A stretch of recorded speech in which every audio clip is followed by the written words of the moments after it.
Okay, but before I start, everybody can hear me, right? Okay, then it's time to start the panel. Hi everyone, I'm Maddie's Masquerade. You might remember me from such panels as Banjo-Kazooie from Dream to Switch and Quiet Introverted Nerd. Today's panel is dedicated to a company any fan knows, either from nostalgia or anger-inducing rage. It's 4Kids Entertainment. There have been many rumors about this company, and I'm here to debunk them in my panel, The Unbiased History of 4Kids Entertainment. Rumors debunked. But before we start, I need to get one thing straight. This panel is primarily to discuss the history of the 4Kids Entertainment as a company. I will not be biased toward any anime dub unless it had an effect on the industry or the people involved. If you came here because you wanted to hear another big rant about all the jelly-filled donuts and invisible guns and weird spring-loaded hammer things, please leave the room right now. But we will cover One Piece when we get to it. Anyway, without further ado, it's time to begin the panel. We begin in the year 1970. The company was known as Leisure Concepts Incorporated. They didn't really dabble too much in television production back then, but they were well known for the production of the classic Thundercats cartoons. I got a few logos for them off of Logopedia, but that was the best quality I could get for Leisure Concepts. You may also recognize the logo with the mountain in the background, the Summit Media Group, from the credits of Pokemon Season 1. That was their media buying arm. Fast forward to 1987, when the company's well-known leads Alfred R. Kahn and Norman J. Grossfeld joined what was then Leisure Concepts and renamed it to 4Kids Entertainment in 1995. And the first TV show it produced was, drumroll please, WMAC Masters. Wait, you're probably thinking, wait, wasn't it Pokemon? Anyway, we'll get to that later, but WMAC Masters was some wrestling, perhaps, I think it was part scripted, part reality, and it aired in local syndication. You might remember seeing some reruns of it on the Fox Box in 03 and briefly on 4Kids website. But now we'll fast forward to the one that you probably remember 4Kids best for, Pokemon. This show came to the US in 1998. At that time, the show was best known for that show that sent over 600 kids to the hospital with an epileptic seizure. So 4Kids had... Electric Soldier Porygon, yeah. This, the thing is, 4Kids had formed a partnership with Nintendo during their days as Leisure Concepts, and so 4Kids licensed Pokemon to them, this one, it also made 4Kids known as risk takers at the time, knowing that something with such a bad reputation made them so rich. And then come 2001, 3 more TV productions came out. There was Tama and Friends, which also aired in local syndication. It was a dub of an anime called Tama of 3rd Street. Not sure if anybody remembers that one. And Kids WB, which was airing Pokemon at the time, also aired what is credited as 4Kids' first original production, a co-creation with the Korean company Cinepix, Cubix, Robots for Everyone. But I'm sure the only one that anybody really cares about on this is the English dub of Yu-Gi-Oh! Duel Monsters, known as, in the West simply as Yu-Gi-Oh! As with Pokemon, investing in Yu-Gi-Oh! Turned out to be a huge success for the company. And the success proved to be crucial in 4Kids' next big move in the very next year in 2002. When Saban sold the Fox Kids library to the Walt Disney Company, the Fox put their Saturday morning network put their Saturday morning programming up for bidding. Whoever won the bidding would get full control of the Saturday block, standards and practices aside. 4Kids won the bidding, and we got the Fox Box in the fall of 2002. Their launch shows were the English dubs of Kirby Right Back At Ya, which they got to their Nintendo partnership, Ultimate Muscle, the Kinnikuman Legacy, and the Tokusatsu series Ultraman Tiga. They also acquired Stargate Infinity from Deke Entertainment and eventually premiered another original series, the 2003 version of Teenage Mutant Ninja Turtles. But with the birth of the Fox box comes the first of many rumors. People started wondering if 4Kids only acquired Ultraman Tiga to explain a reference in Kirby Right Back At Ya. That is very obviously untrue. There were several factors that led to them acquiring it. For one, 4Kids was interested in it due to its similarity to Power Rangers, which had been running on a previous Fox block for over 10 years. Also, Subaruya Productions, the company behind the Ultra series, was actually shopping around to bring Tiga to the West. Saban and Deke were not willing to just simply dub the show. They were opting to give them Western adaptations with spliced footage, as they had done previously with the aforementioned Power Rangers and Superhuman Samurai Cyber Squad. And Subaruya didn't want that, so they ended up handing the license to 4Kids, because they were the only ones who were just going to dub it. And according to Yu-Gi-Oh! Collector magazine, Norman J. Grossfeld was ecstatic to bring an Ultraman show to kids' TV because he grew up with the classic series. And lastly, according to Anime News Network, the deal was closed before Kirby had even started airing in Japan. There's no way 4Kids would have known about that reference at the time. Come 2003, 4Kids had acquired the Cramp Twins from Cartoon Network UK and 3 other new shows that were coming to the Fox box. A short-lived dub of a French show known as Funky Cops, and the dub of the original 2001 Shaman King anime, and Sonic X, which would almost never leave the block and would end up actually carrying the block a couple of times. But most impressive here was the second season of Ultimate Muscle. 4Kids actually funded the second season of the show because it flopped in Japan and was much more successful in the West. It was the first time that 4Kids had ever had something ordered specifically for the American market. Moving on to 2004, this was the year that Foxbox had rebranded as 4Kids TV. This is because in many markets, Fox wasn't even airing the Foxbox. Some of them opted not to, leaving what were then UPN, WB, and independent stations to air it. Others were owned and operated stations that had already declined Fox Kids. In the DC area where I live, WTTG Fox 5 did air the Foxbox though, so the name still makes sense. Down here it was WBVT Fox 43.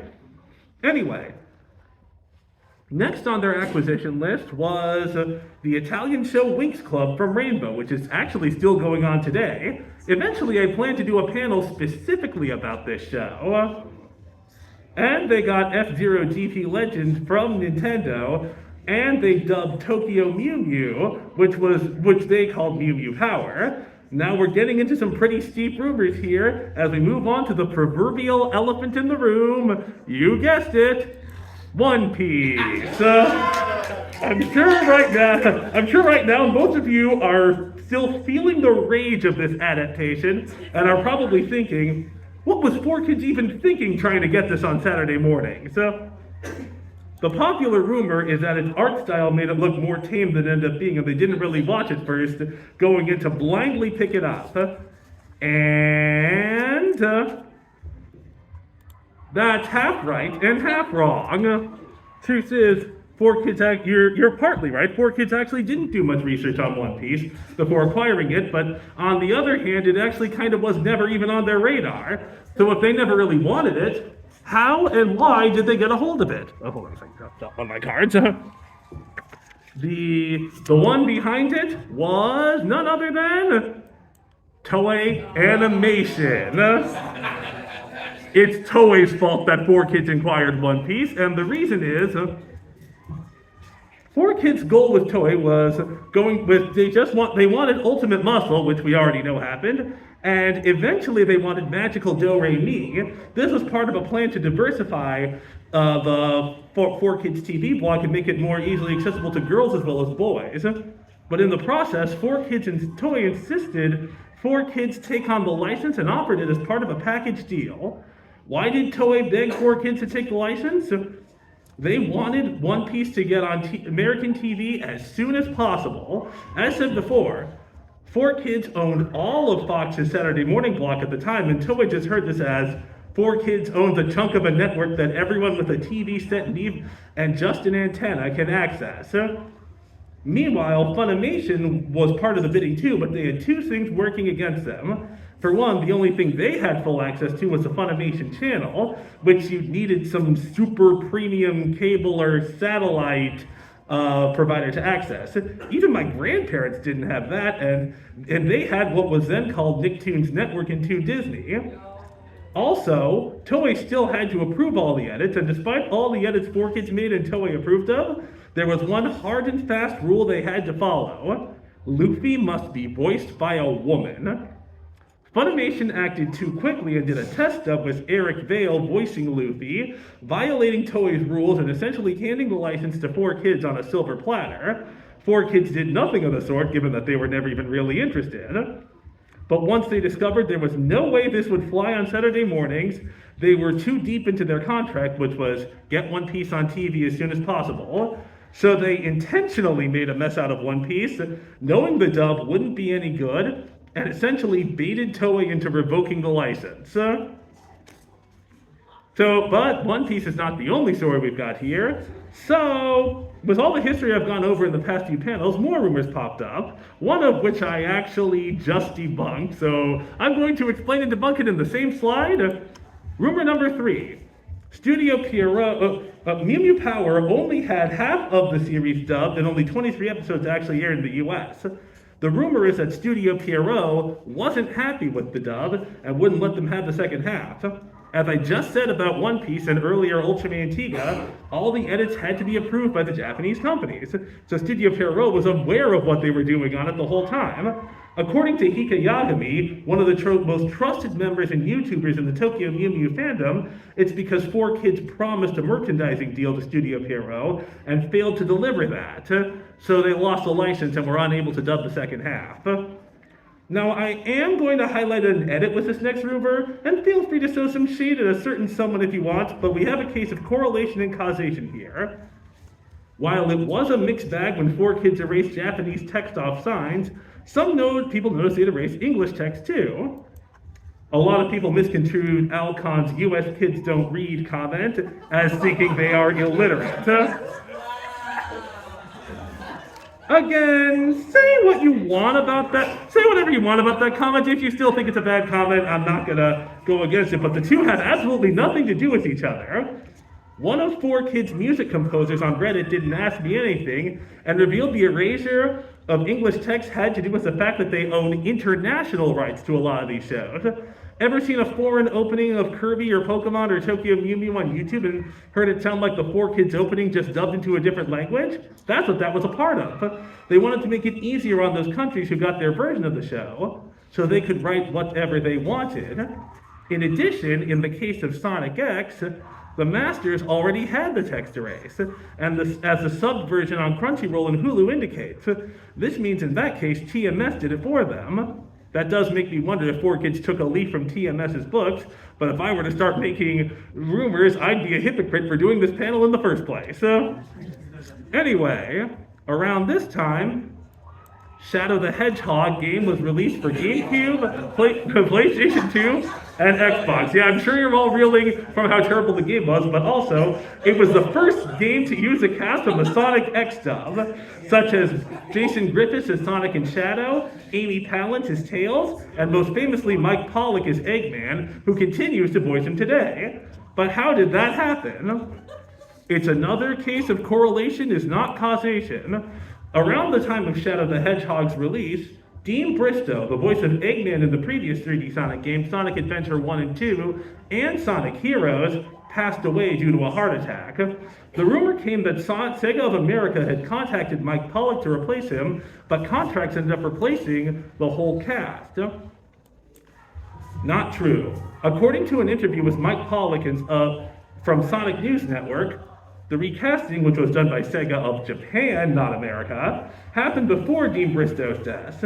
And come to think of it, if the two were related, why do characters like such as Shara from Sonic and the Secret Rings, who was voiced by Erica Schroeder, still use that New York talent pool? She was never even in Sonic X. In addition, Ryan Drummond, who did the voice of Sonic in the previous 3D games, has no ill will toward Jason Griffiths anyway. His anger lies with Sega of Japan for replacing him with no confrontation and just doing it so suddenly.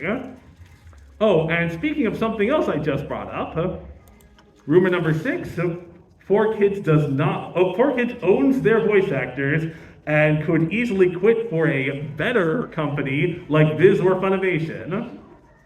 Wrong. All of the 4Kids voices were eventually freelance. Long before the days of remote dubbing, 4Kids only used voices from the New York area. You may have noticed that in the Slayers dub, a lot of the 4Kids talent, like Lisa Ortiz, who voiced Lita Inverse, were in that show too. It was mostly an area thing.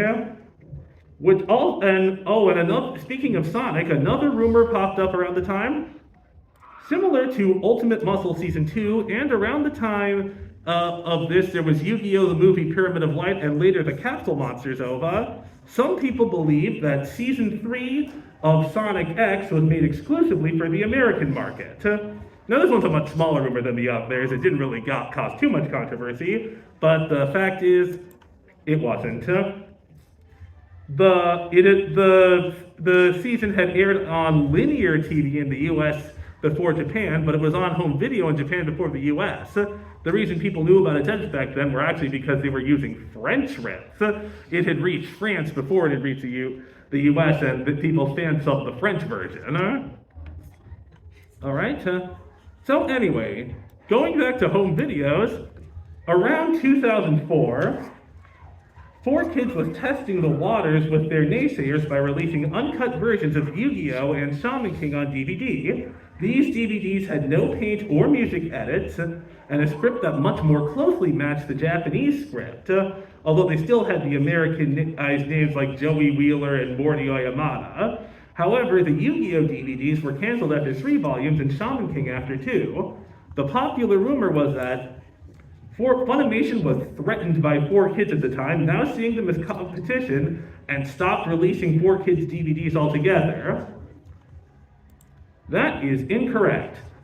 4Kids and Funimation didn't break up at all at the time because they still continued with the edited Yu-Gi-Oh! DVDs, as well as some non-anime shows like Ninja Turtles and Winx Club. They also weren't above distributing other people's uncut anime, such as the aforementioned Slayers, which was actually dubbed as NYAV Post, not Funimation.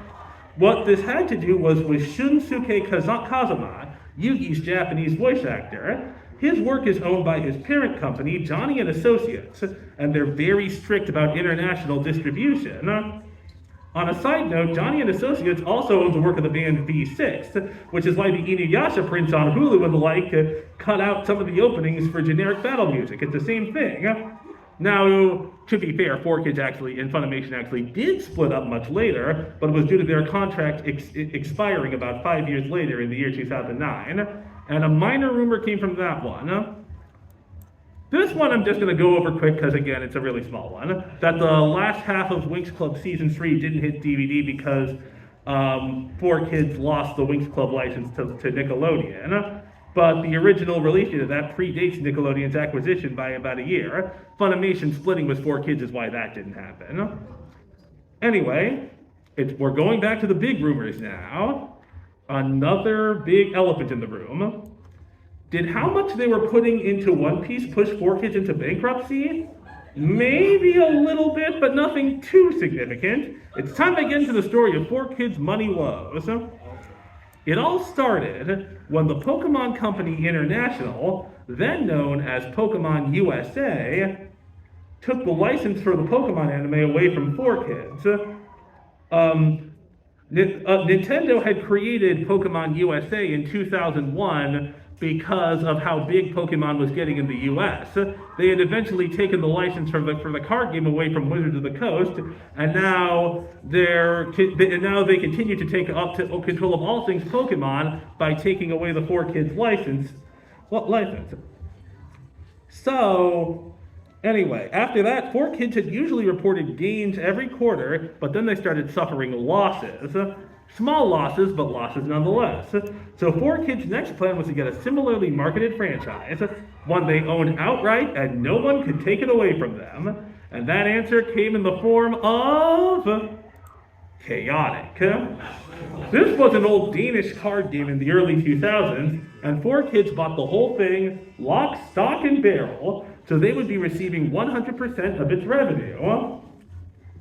Of course, that ended up, even though it looked like it was going to help them, it ended up hurting them. That was a huge, with them owning everything, they also created everything. They made the TV series from scratch, produced the cards and the online trading card game component, although it seemed to be paying off at first. The gaps had begun to close every year, and Chaotic was sometimes rivaling Magic the Gathering, Pokemon, and Yu-Gi-Oh! On the best-selling card game list. But right when it seemed like 4Kids was going to break even, the economic recession of the late 2000s ruined any chance Chaotic had of succeeding further, and 4Kids was stopped just short of their recovery, causing it all to blow up in their face and becoming a major loss for the company. They probably put way more money into 40 episodes of Chaotic Season 1 than they did in all 104 episodes of their One Piece stuff, and not to say nothing of the card games, physical and online. Then it all just went up in smoke.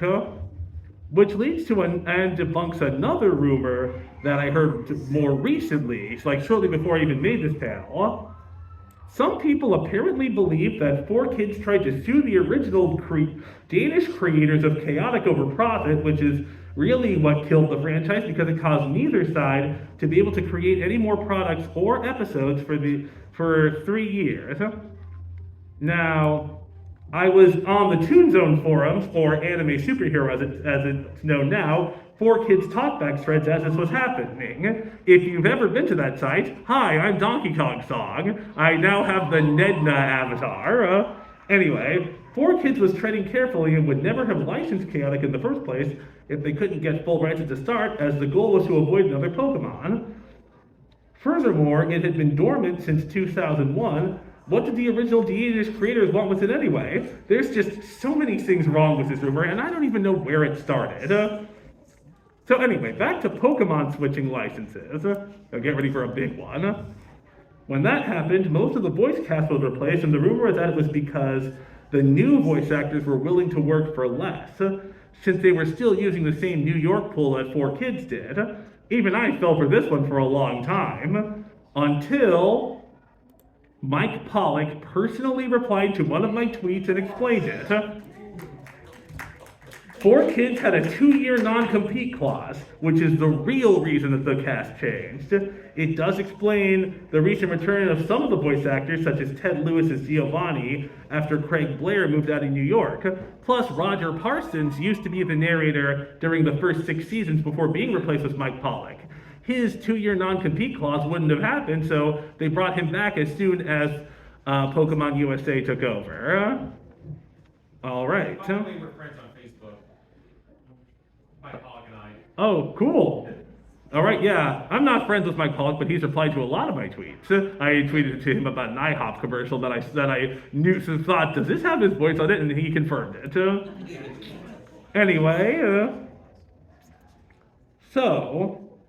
Anyway, back to the history. With Chaotic going up in smoke, and Ninja Turtles, and they ended up having to cancel the 2003 Ninja Turtles show. Probably should add that as a rumor next, because a lot of people think that Nickelodeon killed that too, but instead it was the other way around. It was 4Kids ending the show that allowed Nickelodeon to buy the rights to it. So, anyway, point is, with Chaotic and Ninja Turtles out of the way, 4Kids decided to focus their efforts on anime again, given how that got them big in the first place. So they reformatted their new block, having purchased the Kids WB block in the same vein as Fox Kids, to what was once the CW 4Kids is now Toonzai. In preparation for this, they ended up licensing the broadcast television rights to Dragon Ball Z Kai, which was at the time airing on Nicktoons. It seemed that cable and broadcast rights were two completely different things, allowing it to air on both networks at once. In addition, they gave anime subs another go with a site known as Toonzaki. It was mostly embeds from Funimation and Hulu with ads. Remember when you could do that? Remember when you could access Funimation and Hulu shows and just watch them with ads? Actually, I think you can do that with a few Funimation shows, but not as much as you used to be able to.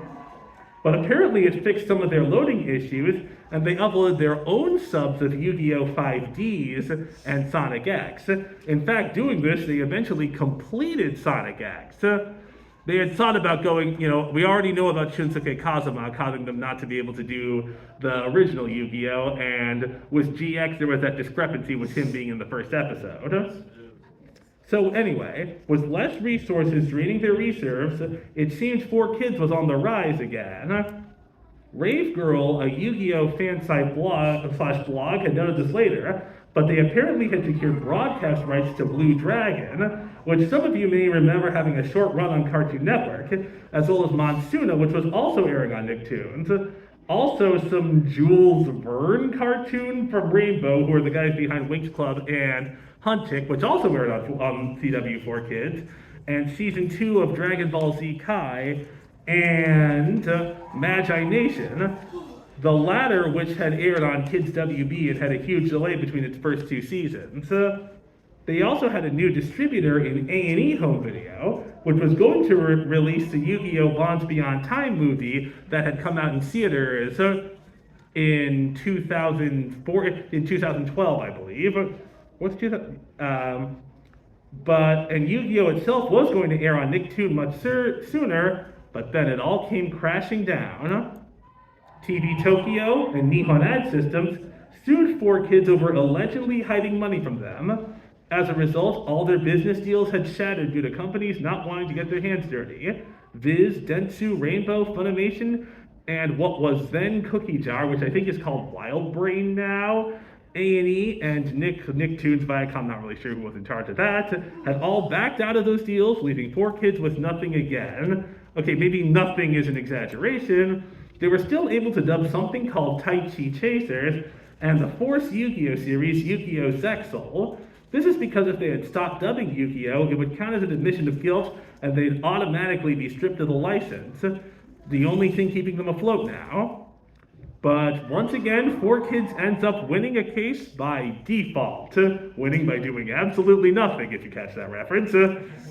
Apparently, TV Tokyo and Nihon Ad Systems were so confident they'd win, they ended up doing a dub of Yu-Gi-Oh! Zexal behind everyone's back, with Johnny Young Bosch voicing Yuma and Vic Mignogna voicing Shark. A few clips of this have surfaced online, but 26 full episodes were dubbed that will never see the light of day. Because they were, like I said, 4Kids was told to continue dubbing 5Ds and Zexal, and Nihon Ad Systems was told not to find a new distributor until the case was done. But since Nihon Ad Systems and TV Tokyo had violated a rule, they essentially handed the license back to 4Kids on a silver platter. Unfortunately, 4Kids' business was essentially in the toilet, so they had no choice but to liquidate their remaining assets. Cue Saban and Konami to the rescue. Saban Brands, now a part of Hasbro, bought the rights to the CW block and renamed it Vortex. They also bought TV rights to the Dragon Ball Z Kai and Yu-Gi-Oh! Shows, as well as the US rights to Sonic X and Cubix. Konami not only bought the US rights to the Yu-Gi-Oh! Franchise, but also 4Kids' entire recording studio.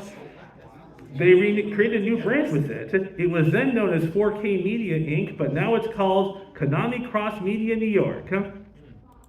4Kids exited the TV business completely and became the shell they were before it started, now known as 4 Licensing Corporation. And that's the whole history of 4Kids. Here are my sources, which I'll probably post later on the Facebook event page. And looks like this only took a half hour, but I'm gonna lead the lecture. If anybody has any questions or comments they'd like to add, you in the brown. Wait a second. And I know I'm a little late, Vortex,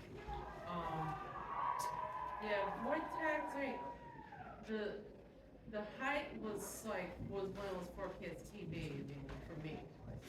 But then when it started being Tunzai and then later Vortex, it Well, yeah, I don't really blame you for that. Like I said, they started running Sonic X into the ground, airing it 3 times a week. But like I said before, it's because when Chaotic went up in smoke, their reserves were down, so they didn't really have the resources to get anything new besides Yu-Gi-Oh at the time and Tai Chi Chasers and technically Dragon Ball Z Kai because not too many homes have Nicktoons. And So, Ninja Turtles was still good. Is good. The 2003 Ninja Turtles was good, actually. It was. I agree. Yeah. Until fast forward. That's where I don't agree. I still like Fast Forward as its own thing. And you in the hat? Yeah, I want to remind people this, that as much as the One Piece stuff sucks, at least he got the right person to do Zoro. Because he infamously got in Berserk. Yeah, Mark DeRison. Yeah, because the thing is, a lot of people, even those who look back on the 4Kids stuff with disdain, they all seem to like Mark DeRison as Zoro. Some people even think he's better than Chris Sabat. All right. Any further questions or comments? You in the Luffy hat? Oh, surprise! I'm gonna ask a One Piece question. So with the way that they kind of made the One Piece anime to be more sort of kid-friendly and less like, violent and less gritty like the original, I kind of look back at the Ninja Turtles 2003 show and I kind of see like how kind of gritty and violent that is. Like, is like the whole reason like they made One Piece so much more like desensitized, more tame? Like, is that because of what you were saying about like, them trying to sabotage the license? Yes and no. The other thing is there is a general bias towards anime when it comes to censors. I actually do recall back during the Vortex, when they were airing Justice League Unlimited on Vortex, it was a lot less edited than Dragon Ball Z Kai. Stuff would get edited out of Dragon Ball Z Kai but stay in Justice League Unlimited. Yeah. Standards and practices are weird like that. All right, but there is one more thing I want to say, but before I do, let's see if there's any more comments or questions. And you in the black?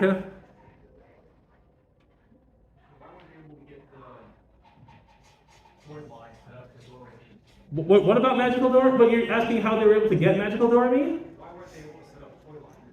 Oh, why weren't they able to set up toy lines for Mew Mew and Dorami? Well, they did have a toy line for Dorami briefly, which actually did allow them to dub the second half of the first season.